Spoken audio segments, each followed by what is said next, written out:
কয়েক জায়গা থেকে বাদ হয়েছি, কারণ আমি ওয়েট পুট অন করেছি। তো না, তোমাকে না, তুমি পর্দা থেকে বেরিয়ে যাবে। আমি এখনো পয়সা বাঁচানোর জন্য র্যাপিডো, উবার বাইক যাতায়াত করি। I don't even care. দেখতে বাঙালিতে একেবারেই নয়, ওইকে বলাই যায়।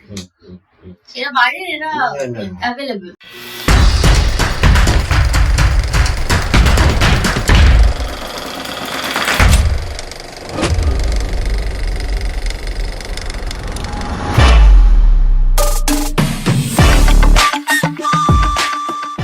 আজকে পুরো ফরম্যাট পাল্টাতে হয়েছে। আমরা জুইর বাড়িতে এসেছি, মানে আমরা আজকে আড্ডায় আছি জুইর বাড়িতে।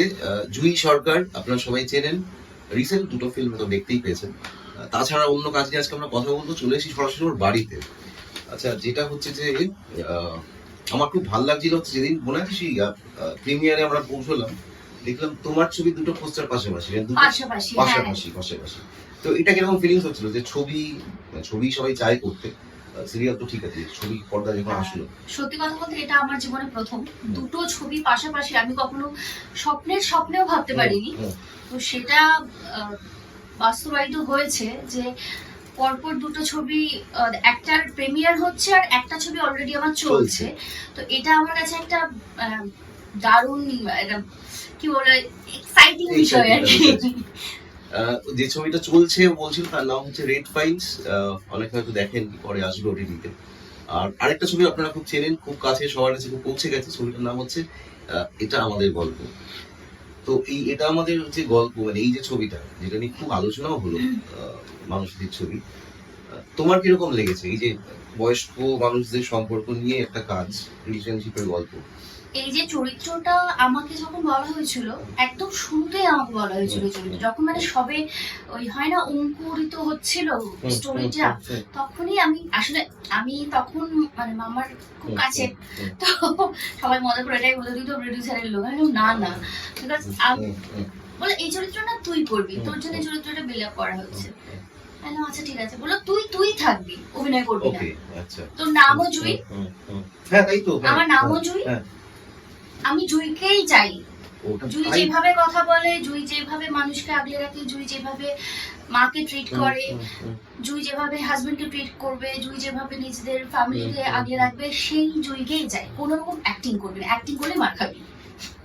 সেই জন্য আমরা ওইটা পেয়েছি। হ্যাঁ, মানে একদম ন্যাচারাল সেই জায়গাটা ছিল পুরো ছবিতে। এবার মানে প্রশ্ন পুরো অন্য, সেটা হচ্ছে যে তোমার আগের মানে বাড়ি, মানে তোমার যে ছোটবেলার জায়গা, সেটা কোথায়? আমার বাড়ি হচ্ছে চাঁচলের মৃজাতপুর, এটা মালদা ডিস্ট্রিক্টে পড়ে। ওকে, মৃজাতপুর সরকার পাড়া। সেখান থেকে এখানে সেই আশাটা নিয়ে এসেছিল যে না, একদম না। আমি অ্যাকচুয়ালি আমার গ্রাজুয়েশন কমপ্লিট করার পরে আমি এখানে এসেছিলাম যে আমি সাংবাদিকতা করব। কিন্তু যতক্ষণ আমি এখানে এসে পৌঁছই, মানে যাদবপুর ইউনিভার্সিটিতে অ্যাডমিশন তখন কমপ্লিট হয়ে গেছে। আমার রেজাল্ট আউট হওয়ার পরে তো আমি এখানে এলাম, দেখলাম যে না, এখানে ক্লোজ। তো কিছুদিন ওয়েট করলাম, ভাবলাম কি করবো না করবো। তখন আমার সঙ্গে আলাপ হয় দ্বিজেন বন্দ্যোপাধ্যায় স্যারের। তো ওই মানুষটা আমাকে বললো, এবং সিদ্ধার্থ স্যারের কথা না বললেই নয়, উনি ইউনিভার্সিটি টিচার। উনি আমাকে গাইড, উনি অ্যাকচুয়ালি আমার যে চাঁচলের সংস্কৃত টিচার, ওনার ফ্রেন্ড। ও আচ্ছা, ওকে। স্বরূপ স্যার ওনার ফ্রেন্ড। বললো তুই আমার একটা বন্ধুর কাছে যা, ইউনিভার্সিটির প্রফেসর তোকে হেল্প করবে। তো অ্যাজ ইউজুয়াল আমি গেলাম। পুরো তখন আমি কিছু জানি না, বুঝি না, আমি কি করবো লাইফে, কি করতে এসছি আমি সেটাও জানি না। চলে তো এসছি, মাকে বলেছি কিছু তো করবো। ছোটবেলা থেকে আমি একটু ডাকা বুকো, মানে ঠিক মেয়ে টাইপ না, একটু ডাকা বুকো আর কি। তো আমি বললাম চললাম, আমি কিছু না কিছু করবো। কারণ না ওই হয় না যে গ্রামের দিকে একটু হয়, একটু কম বয়স থেকে ওই বিয়ের সম্বন্ধ আসছে থেকে, সেখান থেকে পালানোর জন্য আমি বললাম আমি কলকাতা চললাম। আমি প্রথম মেয়ে যে কলকাতাতে সেই সময় একটা গ্রাম থেকে, আমার গ্রামের এবং এলাকার প্রথম মেয়ে যে আমি কলকাতাতে চলে এসেছি পড়াশোনা করবো বলে। তো বলেছিলাম তোমাদের সাপোর্ট লাগবে না, আমি দেখে নেবো, বুঝে নেবো আমারটা। বুঝে নেবো তো বলে দিয়েছে, খুব সহজ কথা, কিন্তু বুঝে নেওয়াটা কি কলকাতা শহরে এত সহজ? তখন বুঝিনি। আস্তে আস্তে স্ট্রাগল করতে শুরু করলাম। তারপরে আলাপ হলো স্যারের সাথে, আমাকে বললো তোকে টেস্ট দিতে হবে, তুই ইউনিভার্সিটিতে অ্যাডমিশন নিয়ে নে।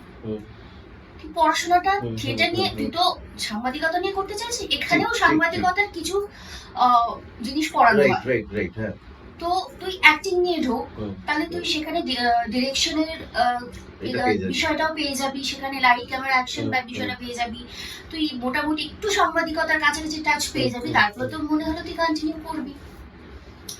এইভাবে উনি আমাকে কিছু বইয়ের গাইড করলেন যে এই বইগুলো, কলেজ স্ট্রিটে গেলাম, বই কিনলাম, বই কিনে পড়াশোনা করলাম, করে টেস্ট হলো, একটা রিটেন হয়েছিল আর একটা ভাইভা হয়েছিল। তো দুটোতেই কিভাবে যে পাশ করে গেলাম, পাশ করে গেলাম জাস্ট।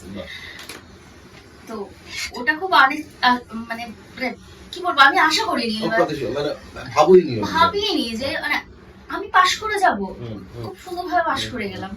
তারপর জার্নিটা শুরু হলো, তারপর থেকে তো তারপরে যে স্ট্রাগলটা শুরু হলো, যে আমি কোথায় থাকবো, কিভাবে সার্ভাইভ করব, যেখানে থাকবো সেখানকার টাকা খাওয়া এভরিথিং আমি কিভাবে ম্যানেজ করব। তারপর আমি যোগাযোগ শুরু করলাম, কথা বলতে শুরু করলাম তরুণ প্রধান স্যারের সঙ্গে যোগাযোগ, উনি ইউনিভার্সিটিতে উনি মাইন্ডটা নিয়ে শেখাচ্ছিলেন, ওখানকার কিছু স্টুডেন্টদের সঙ্গে আমার যোগাযোগ হলো, ওনার গ্রুপ জয়েন করলাম। তুই গ্রুপটা জয়েন কর, ইউনিভার্সিটি ক্লাস কর, ক্লাসের মাঝখানে এটা কর। উনি ওই যে জোড়াসাঁকো ক্যাম্পাস, তার পাশেই উনি মাইমের ইয়ে করতেন, রিহার্সাল। তো আমার সুবিধা হতো। এবার আমার এক বন্ধুর থ্রু দিয়ে আমার ওখানকার একটি ছেলে এখানে একটা কোম্পানি, বেসরকারি কোম্পানির একটা ছোটখাটো ইয়ে চালাতো, সেখানে জয়েন করলাম পার্ট টাইম। সকাল থেকে 11টা 11:30 অবধি আমি ওখানে থাকতাম, তারপরে আমি ক্লাস করতাম, আবার চলে যেতাম ফিরে ওখানে, ওখান থেকে আবার 9টার সময় ফিরতাম, 4টার সময় বেরিয়ে আবার 9টার সময় কল সেন্টারটাই ওখান থেকে শুরু হয়েছে। তারপরে অ্যাকচুয়ালি স্ট্রাগল কখনো শেষ হয় না। অনেকেই বলেন যাপন, এটার মধ্যে দিয়ে ক্রস করতে হয়, স্ট্রাগল শেষ হয় না। সবাই আমার আগেরটা জানে, আমি যখন পরিচিতি পেলাম এখনো কিন্তু আমি স্ট্রাগল করছি, এইটা কিন্তু কেউ জানে না। এইটা নিয়ে আলোচনা করবো যে শীর্ষে ওঠা বলে কিছু হয় না আর কি, এই যে দুটো ছবি গেল, আবার যে সেই ফেজ আসবে না বসে থাকার, এই আমাদের যে প্রফেশন আর কি আসবেই। আমি তো বলবো যে ওঠাটা যত সহজ, আমি হয়তো যত 5 বছর স্ট্রাগল করে আমি একটা জায়গা পেয়েছিলাম, যেখানে আমাকে একটা টিভি সিরিয়াল জগতে পরিচিতি দিয়েছিল, ব্যাক টু ব্যাক থিয়েটারে কাজ করছিলাম। তারপরে আমি বিশ্বাস করো 5 বছর খুব স্মুথলি কাজ করেছি, স্মুথলি, আমাকে পেছন ফিরে তাকাতে হয়নি। স্ট্রাগলটা শুরু হলো আফটার লকডাউন। রাইট, সব কাট অফ, লোক কম শুরু হলো, সিরিয়ালের ফরম্যাট পাল্টালো, ফরম্যাট পাল্টে গেল, চিন্তা ভাবনা পাল্টে গেল। আমরা যারা একটু মাঝামাঝি সিনিয়র হয়ে গেছি, যারা মাঝামাঝি সিনিয়র, নিউ কামারও নই আবার সিনিয়রও নই, কিন্তু অনেকগুলো বছর হয়ে গেছে। হ্যাঁ, কিন্তু অনেকগুলো বছর হয়ে গেছে, এবং চ্যানেলের প্রত্যেকটা মানুষ, হাউসের প্রত্যেকটা মানুষ আমাদের মুখ চেনে, নাম দিয়ে চেনে, মুখ চেনে।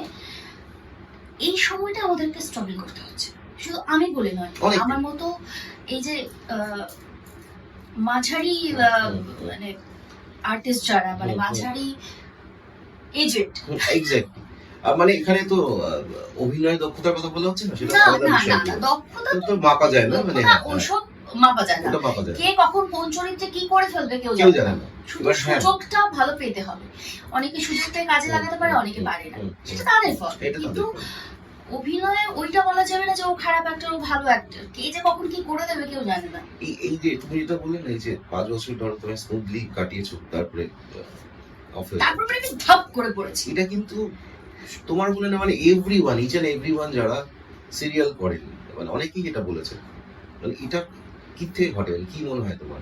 অনেকেই বলেছে, নতুনদের সাথেও হচ্ছে। কিন্তু আমার ক্ষেত্রে যেটা হয়েছে, আমাকে যেটা শুনতে হয়েছে, যে কিছু হাউস থেকে, কিছু জায়গা থেকে আমাকে শুনতে হয়েছে যে তুমি বড় কমন ফেস হয়ে গেছো, টানা লোকে তোমাকে দেখে ওরা বোর হয়ে গেছে, এটা শুনতে হয়েছে 1 নাম্বার। সেকেন্ডলি আমাকে শুনতে হয়েছে তোমার মতো কোনো চরিত্র এলে তোমাকে বলবো, আমার মতো চরিত্র, জুইকে চাই। ওকে, থার্ডলি হচ্ছে এ সিলেক্ট করলো না, ওর জন্য সিলেক্ট হলো না, একদম মেন হচ্ছে রেমুনারেশনটা বড্ড বেশি। হয়ে যাচ্ছে। তো আমি যদি 7-8 বছর কাজ করে 10 বছর কাজ করে একটা একটুটা, মিনিমাম রেমুনারেশনটা না পাই, তাহলে কি করে চলবে? তাহলে আমার চলবে কি করে? তোমরা চাইছো যে আমাকে ওয়েল গ্রুমড হতে হবে। ওয়েল গ্রুমড হতে হবে, সবকিছু জানতে হবে, আমাকে ডান্স জানতে হবে, গান জানতে হবে, অভিনয় পারতে হবে, আমাকে ম্যানার্স জানতে হবে। I have to know everything. আমাকে জিম যেতে হবে, ফিগার ঠিক রাখতে হবে, আমার বয়সের অনুযায়ী তার থেকে 10 বছর কমিয়ে রাখতে হবে। এত কিছু তাদের চাইতা, কিন্তু আসলে খাবারটা আমাকে এইটুকু দিলে সেই পুষ্টিটা আসবে কোত্থেকে? এইবার এই যেটা তুমি বললে এই রোগার বিষয় বা যে জিম জয়েন করতে এখন রোগার খুব একটা ইয়ে চলছে। ইউটিউব, ইনস্টাগ্রাম, ফেসবুকের ছবি আপলোডে যখন এখন না রোগা হওয়ার একটা খুব চলছে। অদ্ভুত টেন্ডেন্সি চলছে। মানে আমি দেখছি রোগা মানে নিজেকে বিউটিফুল মনে করছে। এটা তো সত্যি নয় একদমই। আমি জানি না, মানে তাহলে তো এটা ছেলেদের, আমি তোমাকে জিজ্ঞেস করছি, আমি তুমি তো তোমাকে ছেলে, সেই তোমার কি জায়গা মনে থেকে হয়? বলি, তাহলে পরে তো মানে বিদ্যা বালান যাকে এত ভালো লাগে অন্তত আমার, আমি ভীষণ অ্যাডমায়ার করি, হ্যাঁ ভীষণ। সবার, তাহলে তো পছন্দই হতো না, মানে আমি জানি না। আমি লিটারালি ফলো করি দেওয়ালানকে। আলাদা একটা বিষয়, মানে অভিনয়ের দিক থেকেও বলো, মানে যে কোনো যেভাবে ক্যারি করে নিজেকে, এবার সেইটা না চলছে, এটা ঠিক বলেছো। আমি কয়েক জায়গা থেকে বাদ হয়েছি, কারণ আমি ওয়েট পুট অন করেছি। তো না, তোমাকে না, তুমি পর্দা থেকে বেরিয়ে যাবে, পর্দা ফেটে বেরিয়ে যাবে। আমি বললাম, হ্যাঁ আচ্ছা, কেন? বললো, না তুমি ভীষণ হেলদি হয়ে গেছো, খুব এজেড লাগছে। তাই বললাম, তাহলে এজেড ক্যারেক্টার দাও। আচ্ছা, এটা তুমি বলেছো, যেটা অনেকে বলতে পারে না, যে অনেকে ভাবে যে আই হ্যাভ নো প্রবলেম। আমাকে একটা জায়গা থেকে আমাকে বলেছে যে তোমাকে একটা এই লুকের একটা এজেড দেখানো হবে, একটা বয়স্ক দেখানো হবে, অসুবিধা নেই তো। আমি বললাম, বয়স্ক কেন? ঝুলে আছে এরকম যদি লাস্টে পরিণতি হয়, সেরকম আমার কোনো অসুবিধা নেই। বাহ, আমি যদি অ্যাক্টর, আমি সব রকম চরিত্র করবো, কোনো অসুবিধা নেই তার। হ্যাঁ, ডেফিনেটলি সেই জায়গায় সেই রেমুনারেশনটা আমাকে দিতে হবে তো। অবশ্যই সেই জায়গাটা তুমি চিন্তা করতে কারণ আমি আমার থেকে 20 বছর 30 বছর বেশি একটা চরিত্র করতে গেলে আমাকে সেই এফোর্টটাই দিতে হবে। আমাকে বাড়িতে এসে রেগুলারলি প্র্যাকটিস করতে হবে, আমাকে ঢুকতে হবে, সেটা খাটনি আছে। হয়তো আমার চেহারার মধ্যে আরেকটু ভারী কি বড় আনতে হবে, তখন বলবে যে না তোমাকে একটু কম বয়স দেখাচ্ছে। আরে কি যে কে চায় বলা খুব মুশকিল। সাপের করা ছিল দুদিকেই ধার। হ্যাঁ, তখন কিছু জায়গা থেকে এরকম বাদ হয়েছে, তোমাকে না ওই তুলনায় খুবই ছোট দেখাচ্ছে, তোমাকে না এর তুলনায় টু ম্যাচিওর দেখাচ্ছে। এ বলে মোটা চাই, ও বলে রোগা চাই, জানি না কি চাই। তো আমি যেরকম আছে আমি হ্যাপি। না, সেটা তোমার দেখে বোঝা যায়, মানে তোমার ইনস্টা যারা ফলো করে দেখে বোঝা যায় যে তুমি তোমার মতন কাটাতে পছন্দ করো। হ্যাঁ, মানে জিম ফ্রিক ঠিক নই, ভালোবাসি জিম করতে। এখন আমার একটু ওই টেনিস এলবো ধরা পড়েছে, যার জন্য আমি প্রিমিয়ারও দেখেছিল, হয়তো আমি একটা ব্ল্যাক ব্যান্ড পরেছিলাম, তো সেই জন্য করতে পারছো না, জিমটা করতে পারছি না। হালকা যোগা করি আমি রেগুলার ওটা, কিন্তু আমার ওই আরো কিছু থাইরয়েড, এটা কিছু করার, এটা কিছু করার, এটা ন্যাচারাল একটা এটা যদি বিষয়। আমি অ্যাকসেপ্ট না করি, মেন্টালি আমি আরো ভেঙে যাবো, আমি অভিনয়টাই করতে পারবো না। তো আমি কেন অ্যাকসেপ্ট করবো না? আর ওইটার কথা হচ্ছে এই যে তুমি যে ছবির কথা বলতে গিয়ে বলে প্রিমিয়ার, তাহলে অপাদেকে কি বলবো?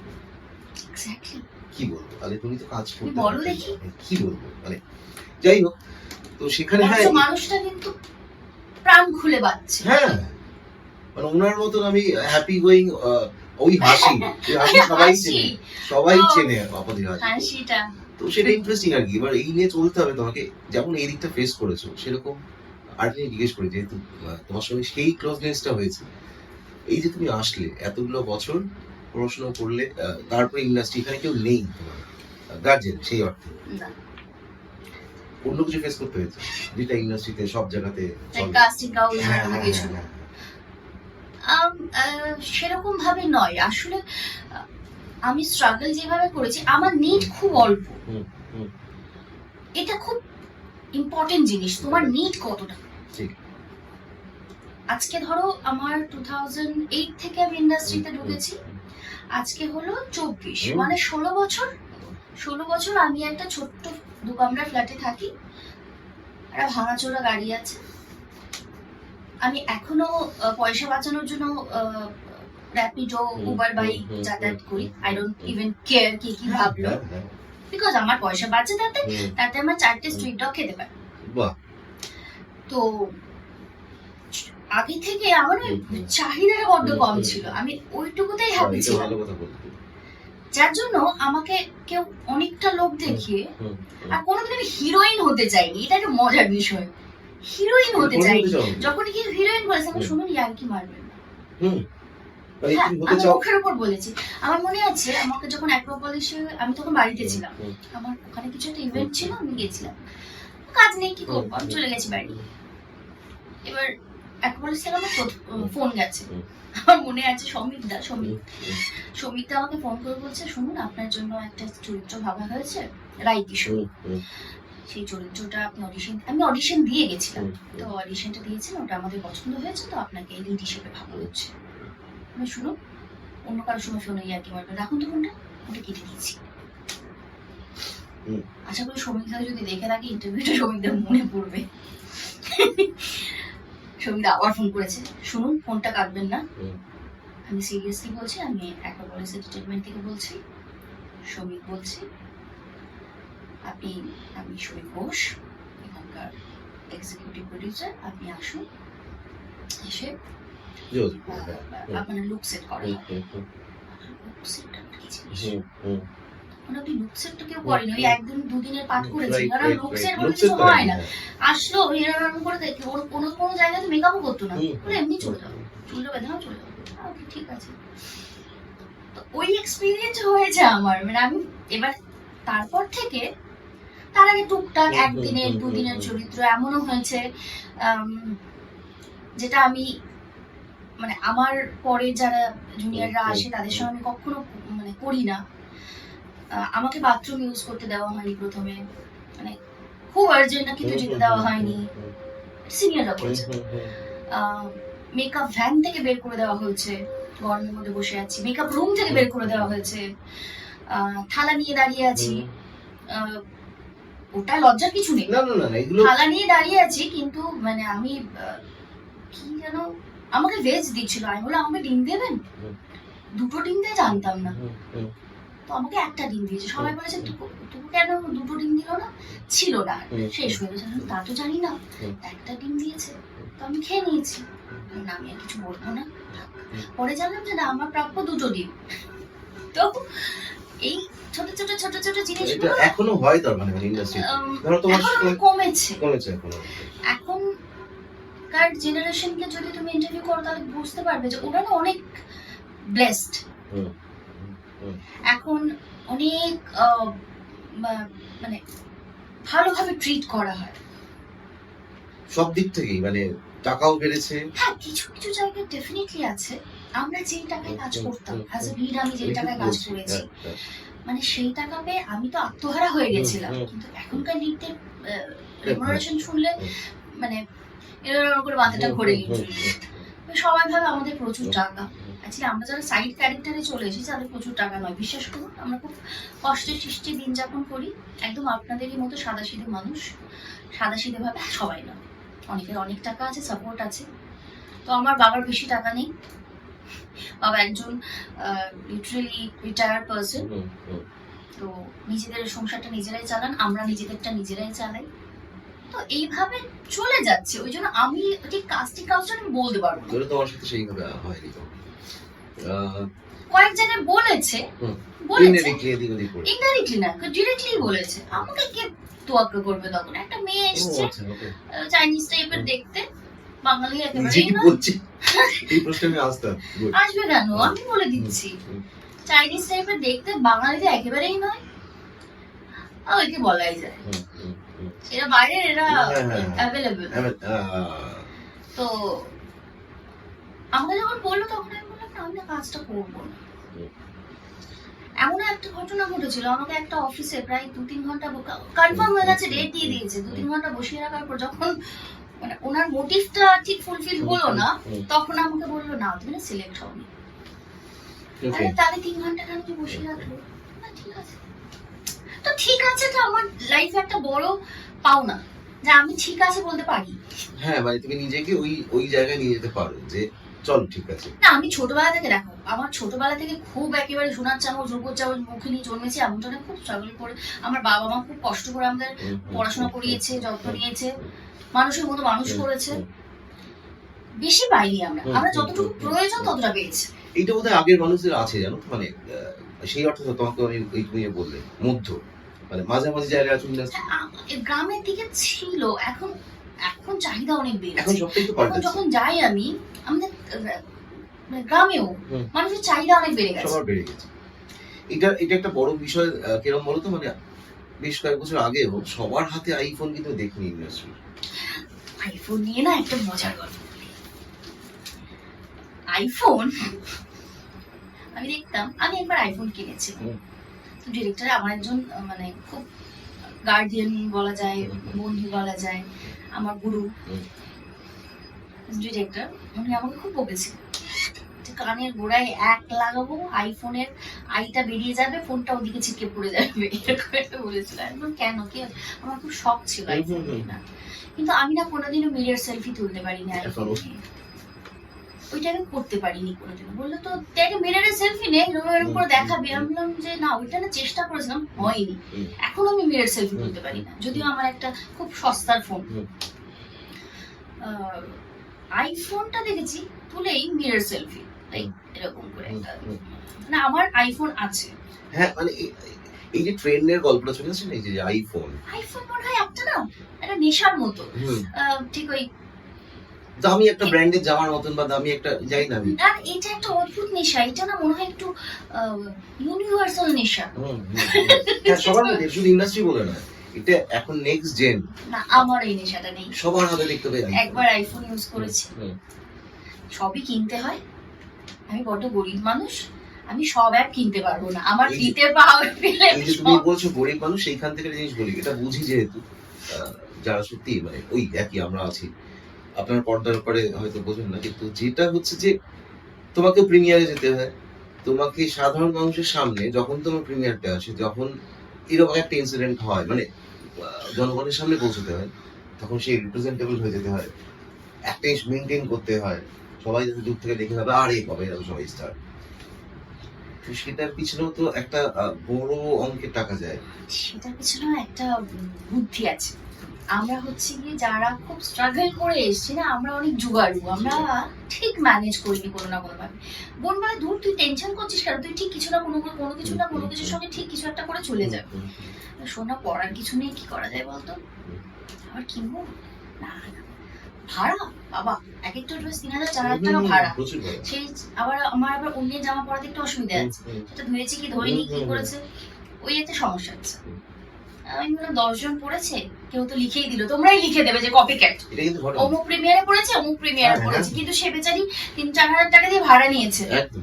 কিনবে একটা ড্রেস তো একবার পরবে, পরের বার পরলে তোমরাই কপি ক্যাট করবে, ওটা নিউজ হয়ে যাবে। আরে এটা করলে তো হবে না, চলো এটার সঙ্গে ওটা, ওটার সঙ্গে ওটা মেলাও, আর নইলে এমন কিছু একটা করো। আমি দর্শকদের জন্য একটা জিনিস টিপস দিতে চাই, খুব সিম্পল জিনিস, পাতি কিছু একটা। সব থেকে ভালো হচ্ছে যে কোনো জায়গায় যাওয়ার জন্য শাড়ি, একটা শাড়ি পরে নিন। আপনার যদি নাকছাবি পরতে ইচ্ছে করে সেটা পরে নিন, সিলভার একদম স্ট্রিটে পাওয়া যায়, গড়িহাট থেকে পেয়ে যেতে পারবেন, নিউ মার্কেটে প্রচুর দোকানে সিলভার পাওয়া যায়, পাতি, কিন্তু দেখতে সুন্দর। পরে নিন, চুল বাঁধতে পারেন, ছাড়তে পারেন, আপনার ইচ্ছে। আমি তো এরকমই চলে যাই, চলে যান এন্ড বি কনফিডেন্ট। এই তো আমার মধ্যে দেখেছি, অলওয়েজ বি কনফিডেন্ট, অলওয়েজ। আমি এই নিজে মুখে বলেও ফেলি, দূর এটা ফুটের জিনিস, চাপ নিস না তো। লোক বলেও দিলে তুমি, হ্যাঁ তো ফুট কি কোনো ইয়ে না, এই ধরো ভালো ভালো জিনিস পাওয়া যায়। এটাই ভালো লাগছে আমার, এটা সিরিয়াসলি বলছি, সেটা হচ্ছে এরকম তো হওয়া উচিত সবার, কারণ মানুষের এটাই তো পরিচয়, সেরকমই নর্মাল ভাবে, ন্যাচারাল ভাবে সত্যিটা বলবে। এই যে সবকিছু ঢাকা ঢাকা ঢাকা ইন্ডাস্ট্রির মানুষদের বেশিরভাগ, আমি তো জানি না, আমি তো সবই বললাম। হ্যাঁ, আমি ফুটপাথ থেকে জিনিসপত্র কিনতে ভালোবাসি, ভীষণ ভালোবাসি। শুধু অসুবিধা হয়ে যায় লোক একটু চিনে যায় বলে, তখন আমি মাস্ক ফাস্ক পরে এরকম করে সানগ্লাস পরে চলে যাই।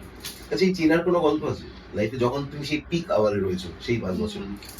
রায় কিশোরীর সময় হয়েছিল, ওটা মনে অনেকেই জানে। ওটা আমার কাছে মানে কি বলবো, পাওনা, একটা বিশাল বড় উপহার। আমি একটা চায়ের দোকানে মানে স্টুডিও যাবো, তো আমি ওই ট্যাক্সি ধরবো বলে, তখন উবার টুবার ছিল 2014-তে, তো তো ট্যাক্সি ধরবো বলে বা বাসে উঠবো কি ট্যাক্সি ধরবো এরকম দাঁড়িয়েছিলাম একটা চায়ের দোকানে, ভাবলাম একটু চা খাই। তখন সবে সবে একটা চা, একটু চা ব্যাপারটা এটা রিলিশ করতাম ঘুম কাটানোর জন্য। ডিরেক্টর বলছিল চা খা, আমি আগে চা খেতাম না, তখন চা খাওয়াটা রিলিশ করতে শুরু করলাম, একটু চা খাই। বেশ চায়ের দোকানে গেলাম, আমি কাকিমা একটু চা দেবেন। তখন একটু ছোট ছিলাম, একটু ছোটখাটো দেখতে ছিলাম, রোগা পিটকা। কাকিমাই বলেছে, আমার এরকম করে তাকালো, তাকিয়ে আমি ভাবলাম কাকিমা বললাম বলে রাগ করলো, তাহলে কি বৌদি বলতে হতো বা দিদি বলতে হতো কি, আমি তো বুঝতে পারলাম না। ঠিক আছে, একটা চা দেবেন। দেখলো, দেখে একটা খুন্তি নিল, যেই খুন্তিটা যেন ওরকম করে নাড়াচ্ছিল, ইয়েটা দিয়ে হাতা টাইপের নাড়াচ্ছিল, ওটা নিয়ে এরকম করে, তুমি তুমি কুসুমকে এত কষ্ট দিচ্ছ কেন, মেয়ে তোমাকে চা কেন, তোমাকে বিষও দেবো না আমি। আমি না ভয়ে এরকম এরকম করে দাঁড় করালাম, কি দাঁড় করালাম দেখলাম যে অটো দাঁড়িয়েছে, অটো করে আমি বলছি এই চায়ের দোকানটা থেকে আমি অন্য জায়গায় একটা চলে যাই, তারপরে আমি ভাববো আমি কি করে যাবো। তার মানে অভিনয়টা এতটা ভালো করেছিলে যে কেন কুসুমকে এত কষ্ট দিচ্ছ, তুমি কোনো ইয়ে নেই, তোমার জ্ঞান নেই কোনো, তোমাকে ধরে মারা উচিত। ওটা অসম পুরস্কার। এইবার এই তুমি নিজেই টিকটকে বললে চাইনিজ মতো দেখতে একটা মেয়ে, সেই ক্ষেত্রে এটাও একটা অন্য একটা সোসাইটাল একটা প্রশ্ন বলি, সেটা হচ্ছে এই যে এরকম দেখতে যারা ধরো মণিপুরের যারা আসেন, আসামের কখনো, এই যে একটা ফিচার শুনতে হয় না যে চাইনিজ চিংকি এই বিভিন্ন রকম ভাবে, এটা তোমার ফেস করতে হয়েছে বা হয় কেমন ভাবে মানে রিঅ্যাকশনটা কি থাকে? আমি যদি বাঙালি হয়ে চিংকিও হতে পারি, চাইনিজও হতে পারি, অ্যাসামিজও হতে পারি, সবকিছু যদি মোটামুটি, এখন আমি যদি সিঙ্গাপুর যাই বা কোথায় কোনো একটা ভালো জায়গায় গেলাম, গিয়ে যদি সেখানকার মতো দেখতে হয়ে গেলাম, বিষয়টা ভালো না? এখন বাঙালিরা যদি রাশিয়ান হতে পারে মানে চাই, রাশিয়ানদের মতো দেখতে হবে এরকম চাই, তো আমার নেপালি হলে অসুবিধা কোথায়? আমি সব জায়গায় অ্যাডজাস্ট করে নিতে পারি, বাংলা ভালো বলতে পারি, নেপালিটা শুধু শিখে নিতে হবে।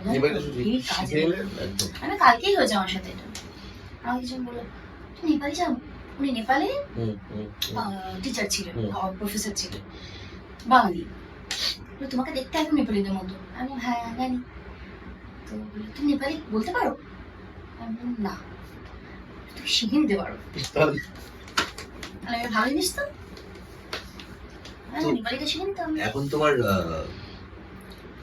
কাজের চাপ কম, একটু কম বলতে একটা নতুন সিরিয়াল শুরু হচ্ছে, সেটার নাম হচ্ছে শুভ বিবাহ। 17 তারিখ থেকে, সোম থেকে রবি সন্ধে না রাত্রি 9টায় টেলিকাস্ট। তো সেটা নিয়ে আপাতত একটু ব্যস্ত, খুব ব্যস্ত। আবার তোমায় দেখা যাবে এবার পরপর। হ্যাঁ দেখা যাবে, এবার একটু অন্য রূপে অন্যরকম ভাবে। ঠিক সময় এসেছি, মানে না হলে পেতাম না। এরপর তো শুট হয়তো শুরু হয়ে যাবে, শুট চলছে নাকি? অলরেডি শুরু হয়ে গেছে। তো এই যে যখনই এই যে ব্ল্যাঙ্ক টাইমটা পড়েন, এখন না কাজ হচ্ছে, তখন তো এই শিল্পীদের সবারই একটা মেন্টাল ডিপ্রেশন, এই যে এটা তো একটা হয়, শুধু টাকা না, কাজ না করার প্রবলেমটা সকলেরই হয়, হওয়া উচিত, এটা খুব নর্মাল জিনিস। আমি আগে খুব ফ্রাস্ট্রেটেড হয়ে যেতাম, খুব ভাবতাম ডিপ্রেশনে চলে যাচ্ছি, সেসব এখন একটু কাটিয়ে উঠতে পেরেছি। এখন মনে হয় যে না, মেনে নিয়েছে এটাই লাইফ, বাজেট কাট করি সেখানে, তখন আমরা যে কাজ চলাকালীন হয়তো আমি একটু বেশি করে শপিং করলাম বা একটু বেশি ঘুরলাম ফিরলাম খেলাম দিলাম, সেগুলো পুরো কাজ করে নিই, যাতে সংসার খরচ, যাতায়াতের খরচ, শুটিং এ যাওয়ার খরচ, এইটুকু হলেই হয়ে যায়, রাখা যায়। আর আরেকটা প্রশ্ন এখানে, সেটা হচ্ছে যে এই যে দুজন ছানাপুনা না কজন আছে ওই দিকটা?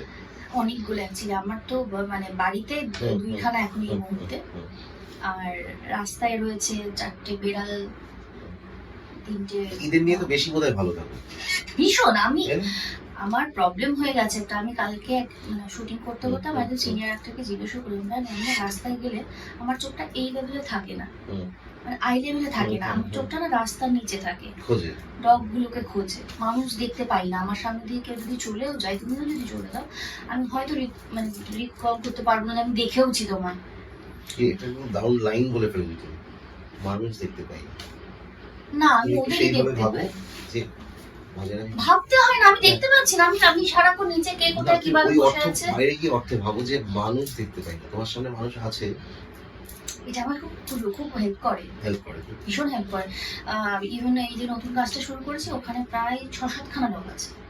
ও আর তাহলে তো তোমার খুব মজা হতে। ও আমরা সারাদিন মেকআপ কেটে যাই, কিন্তু ওই ঘেমে নিয়ে এসে যখন মেকআপ রুমে ঢুকি তখন গাল গাল খাই, তাও মেকআপ কেটে দিল, চুল কেটে দিল। এবার তোমার এই ধরো এতদিন কাজ, এতক্ষণ আলোচনা সব মিলিয়ে এই যে সামাজিক যে পরিবর্তন, এটা নিয়ে আমরা একটু ছোট্ট করে আলোচনা হয়তো করেছি, যে পাল্টাচ্ছে অনেক কিছু, সেটা নিয়ে কি বক্তব্য? কিভাবে মনে হয় তোমার সামনে তুমি রিল করতে পারবে, ওই সামনে সেলফিটা তুলতে পারবে, দেখো নিজেকে পাল্টে ওই জায়গায় নিয়ে যেতে পারবে? রিল আমি করি, হ্যাঁ দেখেছি, সেটা তো দেখেছি। আমার যেগুলো ভালো লাগে করতে সেটা আমার মর্জির উপরে করি। অনেকে আমায় বলেছে, আমার খুব ক্লোজ ফ্রেন্ডরাও বলেছে যে এটা একটা মানে আর্নিং এর সোর্স, তুই কিন্তু করতে পারিস, যেহেতু তুই একটা ফিল্ম ইন্ডাস্ট্রিতে রয়েছে, অলরেডি চেনা জানা ফেস, অনেক ভালো ভালো বন্ধুরা ওরা ঠিকই বলেছে।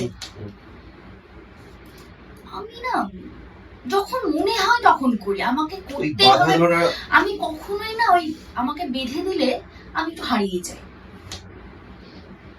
যার জন্য আমি কোনোদিন কন্ট্রাক্ট মানে আমি যখন মাচা করি, মাচাতেও অনেকে কন্ট্রাক্টে নিতে চায়, আমি অ্যাভয়েড করে যাই। আমাকে যদি অন্য কোথাও কন্ট্রাক্টে নিতে চায়, যদি খুব বিপদে না পড়ি, আমি অ্যাভয়েড করে যাই। আমাকে বাঁধলেই না আমি কেমন মনে হয় যে হারিয়ে গেছি।